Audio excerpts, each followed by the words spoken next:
Everybody's got a story about a game that they were super excited for, and kinda just turned out to be shit.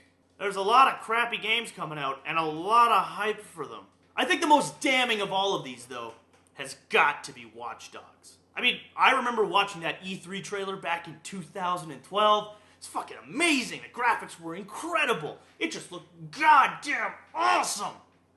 That was a great trailer.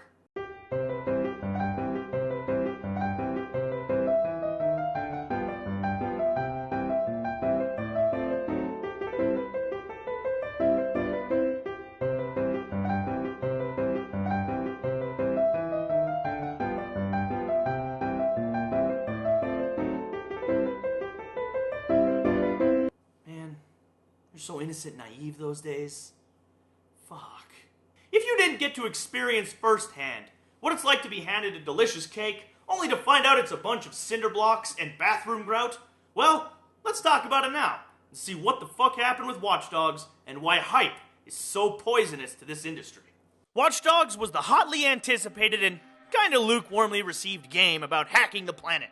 It features our protagonist, Aiden Pierce, seeking revenge for the death of his niece, and in doing so, getting wrapped up in increasingly more crazy events. It's essentially just the latest sequel in a long-running franchise, Ubisoft, the video game. But I hear you say, Matt, Watch Dogs was the first of its kind. Well, let me explain to you, see if you can guess the game that I'm explaining here. A game in which you explore and complete missions in a large open world. Your character is caught up in a long-standing war between two factions, one of them obviously good, and the other one clearly evil. The world is littered with activities to complete in order to improve your character. You attack fortresses to claim territory, and claim towers to reveal sections of the map. Now, question, which of these 3 games did I just describe? Trick question, all of them! And yeah, I'm showing Assassin's Creed Black Flag. I'll recognize Assassin's Creed Unity when it comes out of alpha.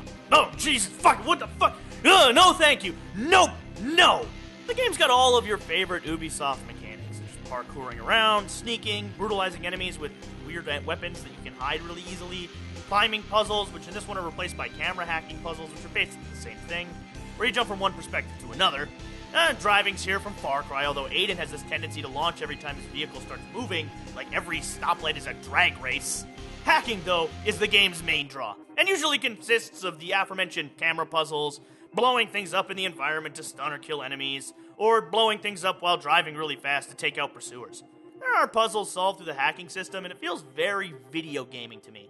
I mean, can anyone explain to me the reason why Aiden has to hack a camera individually, turn it to face another camera, then hack that camera in order to turn it to another camera and hack that camera? Why are we hacking via line of sight? It's fun in practice, but it feels extremely video gamey. What do you think? Just looking through camera listing, you got a phone there, probably got all the cameras on it, you pick which one to find. I don't get you. Then again, we're talking about someone who can't seem to understand that there's more than one button on his coat. But, what can you do? Now let's take a look at the map, and we'll see something that Ubisoft has been doing worse and worse in recent times. And that's dealing with content bloat. Now what's content bloat? That means you're giving the player too many options all at once, and allowing them to go in so many directions that they just lose focus, and the game becomes less and less appealing. Now, this is a big problem in games like Dragon Age Inquisition, where the game throws hundreds of quests at you, and you're set to go about and do them.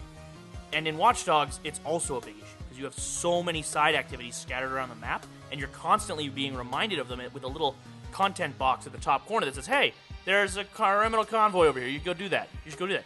Sometimes you don't even need to be near the side content, and it will trigger that box. And you can press V to instantly set it as your marker and go. And that's a really good way to derail the player's forward momentum and cause them to lose track. Additionally, there is a really annoying Dark Souls-style multiplayer mechanic where people can invade your game and hack you.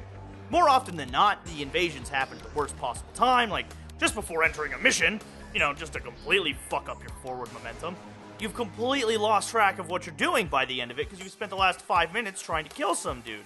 But he had a high-powered sniper rifle, kept disabling your fucking car, and he won by default because there's no fucking balanced matchmaking.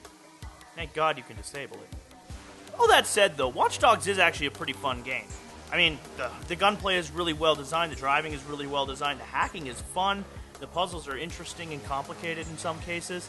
Moving the cameras around to make sure you get the right angle. It's kind of nifty. These are just a couple of the problems that dragged it down from the game we hoped it would be. The game we were kind of thinking we were promised, to this game that we got. And I try not to sound entitled when it comes to that kind of stuff, but there's just some flaws in it, especially when you consider things like the bullshot scandal and all that. But Watch Dogs is a fun game. Hell, it's one of the most immersive open worlds I've ever seen. The Watch Dogs world is actually fantastic. Things like the profiler makes the game an entirely different thing. I will choose my actions based on stuff that I read off the profiler. If I see somebody's deep in debt, maybe I'll go non-lethal on them. But if I see somebody's like, oh, he's fucking convicted of murder for killing his girlfriend, I will shoot the shit out of him. It changes the way you engage enemies, and those enemies suddenly become more human in a way. It's really cool. But those things aside, the game is fun. It's just got some pretty glaring issues. And in any other universe, this would probably have received its scores. I mean, it looks like it's about 7 or an 8 out of 10, and vanish into obscurity like all the stupid Assassin's Creed 2 sequels did. But there's a particular sticking point with this game which leaves it firmly in the bad part of my memory. It suffered from bullshots and the ever-growing push for more hype and more pre-orders. Watch the original trailer for Watch Dogs that they showed at E3 2012. It still blows me away to this day. We're firmly into next gen, current gen. I don't think I'm on a PC. I don't care. The game itself was downgraded from how the original trailer appeared way back when, and although I'm fairly sure it's more that the trailer was made to look a lot better than the game could have ever achieved, the unintentional consequences of this caused a massive ripple. So why would a company do this, you ask? Well, I've got your answer right fucking here. Pre-orders. So more and more we're seeing a push for pre-orders from companies that want you to buy your game before it's finished, to help guarantee sales long before the title launches, especially on a new IP like Watch Dogs. This is being done through various means like pre-order bonuses, dealer-exclusive bonuses, special editions! You needed a fucking flowchart to pick which goddamn version of Watch Dogs you should buy. That was obscene. But the more insidious, and I believe far more dangerous form this takes, was in the hype it built. They had to build up a lot of hype in the game's media, in the consumer, and they did that by making a trailer that looks too good to be true. Bullshots was a term coined a long time before Watch Dogs came out for touched-up screenshots that would appear in gaming magazines. Yeah, but the practice is extended into trailers that claim to be gameplay footage with no actual intention of representing gameplay footage in any real way. You can start spotting bullshots these days, and they're all over the place. I mean, I'm looking at the new Fallout 4 screenshots, and those they look great, but I have a bad feeling about it. Assassin's Creed Unity sported a shit ton of bullshots. If you look at a lot of the pre-release screenshots, which I've got up right now, they are vastly different. And even The Witcher 3, one of the few amazing games that does live up to its hype, is being accused of graphics downgrades. Although the game still looks goddamn fantastic. This kind of practice is dangerous, not just because it's basically a bait and switch, but because this kind of bullshit erodes consumer confidence. I'm already at the point where I won't buy any more copies of Far Cry Unity 4 until they've been vetted by someone I trust. Someone like Jimmy Jim Sterling or somebody like that. I still don't own Unity because I don't think I'm comfortable gambling $40 and hoping that fucking game works. Not you again. Go away. Off screen. No. All of this shit in the hopes that you spend your $60 long before the game is even sporting a release date. It's a gamble, and these days, more often than not, it's a losing gamble. There are a few trusted companies I still feel comfortable buying on launch day, and maybe even pre-ordering. But that list has been consistently shrinking. These people can't be trusted. They're serving us cake so that we'll happily order the bullshit in bricks. Hype is also damaging to you, because, come on, you expect an amazing experience and you get crap, you're not gonna be happy. You're not gonna wanna buy more games. It's a burn, and it's a burn delivered to you intentionally by companies because they want that game to feel larger than life. And then it comes down on you, and you pre-ordered it, and you bought the fucking exclusive DLC season pass bullshit, and you get it, and it's like, okay, that's it, I guess that's it. When it comes down to it, getting hype can do more damage than good, and buying into the PR company line as they promise you the moon is often a really good way to be disappointed. Temper your expectations. Don't believe the hype. Watch Dogs is a good cautionary tale, where even when something looks perfect and great, it can sometimes be not that great. Even the best looking games can sometimes be rotten, and for the love of God, I wouldn't pre-order any of that. Hype, pre-order are all really good ways to get yourself burned. Oh. Let's go, pal.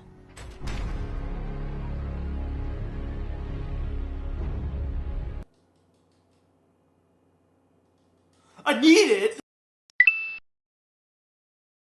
Thanks for watching my video on Watch Dogs and Hype and stuff like that. I was really disappointed with that game. I really was hoping it was going to be fucking awesome.